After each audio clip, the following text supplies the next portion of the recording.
अगर आप एसआईपी करते हो तो आपके साथ निश्चित धोखा होने वाला है। अगर आप ये ख्वाब संजो के बैठे हो कि आपका एसआईपी आपको भविष्य में 1 करोड़ रुपए देने वाला है, तो वो 1 करोड़ रुपए नहीं मिलने वाला है, मिलेगा बहुत कम। ये धोखा निश्चित होगा, सबके साथ होगा, जितने भी लोग एसआईपी म्यूचुअल फंड में इन्वेस्ट करने वाले हैं। अब आप कहोगे कि आप ही ने सजेस्ट किया भैया, म्यूचुअल फंड एसआईपी के ऊपर इतने सेशंस किए हैं, बट उसमें थोड़ी सी स्मार्टनेस दिखानी है। हमें एसआईपी नहीं करना, सिर्फ स्मार्ट एसआईपी करना है। ये बात मैं पहले भी कर चुका हूं, लेकिन बहुत फ्रीक्वेंट नहीं करा है। आज जोर दे करके पूरा सेशन बस इसी के ऊपर हम बात करने वाले हैं कि सर एसआईपी नहीं करना है, स्मार्ट एसआईपी करना है।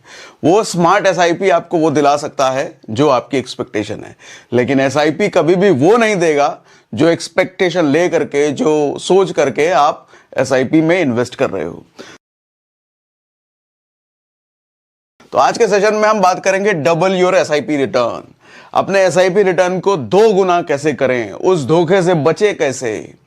और एक और सवाल का जवाब आज के सेशन में हम देंगे। मुझसे किसी ने पूछा कि अगर एक 20-22 साल का लड़का अभी भी कामकाज शुरू कर रहा है तो उसका पहला इन्वेस्टमेंट एसआईपी ही होना चाहिए या कुछ और होना चाहिए।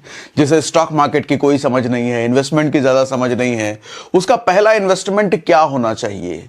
तो आज उस बात का भी जवाब दूंगा। सर उसका पहला इन्वेस्टमेंट एसआईपी नहीं होना चाहिए। मैं स्टॉक मार्केट की बात नहीं करूंगा, ना ही एसआईपी होना चाहिए, ना स्मार्ट एसआईपी होना चाहिए। उसका पहला इन्वेस्टमेंट कुछ और होना चाहिए, जो आज के सेशन में हम वो भी बात करेंगे। ठीक है सर, तो हम बात करने वाले हैं आज डबल योर एसआईपी रिटर्न। सबसे पहले चीज एक चीज समझिए सर, जितने भी लोग एसआईपी में इन्वेस्ट करते हैं, 2 तरह के इन्वेस्टर होते हैं, एक passive investor, active investor. Passive income, active income आपने सुना होगा। वैसे ही पैसिव एसआईपी इन्वेस्टर और एक्टिव भी होता है। फर्क क्या है, जो पैसिव एसआईपी इन्वेस्टर होता है ना, वो अपने काम धाम में व्यस्त है, उसको stock market, mutual fund, SIP इन सब के लफड़े में ज्यादा पढ़ने की जरूरत नहीं है, उसको बार बार ट्रैक नहीं करना है। उसने एक बार फिक्स कर दिया है कि मेरे मंथली मेरे अकाउंट से 500, 1000 या 5000 जितने का भी एसआईपी उसने करा है वो कटता रहे। बाकी वो कैसा जा रहा है नहीं जा रहा है मुझे पता नहीं, क्योंकि जिसने एसआईपी करवाया है उसने उसको ये बोल दिया है कि भैया लॉन्ग टर्म में ये ग्रो होगा ही होगा, अप डाउन चलता रहता है, तो उस अप डाउन की आपको चिंता करनी नहीं है, लेकिन लॉन्ग टर्म में बढ़ेगा ही बढ़ेगा। 12 से 15% या 16% भी मिल सकता है, इतना रिटर्न आपको मिलेगा। तो इसलिए वो टेंशन फ्री होकर के हर महीने एसआईपी के लिए अपने बैंक से पैसा कटवा रहा है और अपने काम धाम में मस्त है। उसको कहते हैं sir passive SIP investor. Passive, पूरी तरीके से पैसिव। एक्टिव एसआईपी इन्वेस्टर वो होता है जो समय समय पर अपने एसआईपी को देखता रहता है। अच्छा, एक्टिव एसआईपी इन्वेस्टर मैं उनको भी नहीं कह रहा जो अभी तो एसआईपी किया, अभी 1000-5000 रुपए महीना कटना शुरू हुआ और डेली बेसिस पे अपना एंजल वन खोल करके देख रहा है कि भैया क्या आया, क्या, कितना बड़ा। वो एक्टिव भी नहीं है, वो बेवकूफ एसआईपी इन्वेस्टर है। उसका तो कुछ हो रहा ही नहीं है।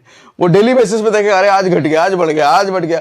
वो 30 साल 40 साल तक जा ही नहीं सकता। वो 2-3 महीने में अपना एसआईपी तोड़ देगा।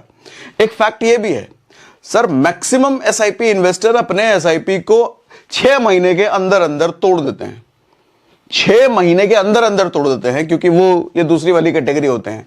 डेली बेसिस पे ट्रैक करना वो तो बेवकूफ है, वो तो करना ही नहीं चाहिए सर। अगर आपको डेली बेसिस पे ग्रोथ देखनी है तो स्टॉक मार्केट की ग्रोथ देखो, थोड़ा स्टॉक मार्केट की समझ बढ़ाओ, लेकिन वो नहीं है। फिर भी आप एक्टिव एसआईपी इन्वेस्टर बन सकते हो। एक्टिव एसआईपी इन्वेस्टर वो लोग होते हैं जो महीने में या 2-3 महीने में या 4 महीने में स्टॉक मार्केट के इंडेक्स को फॉलो करते हैं।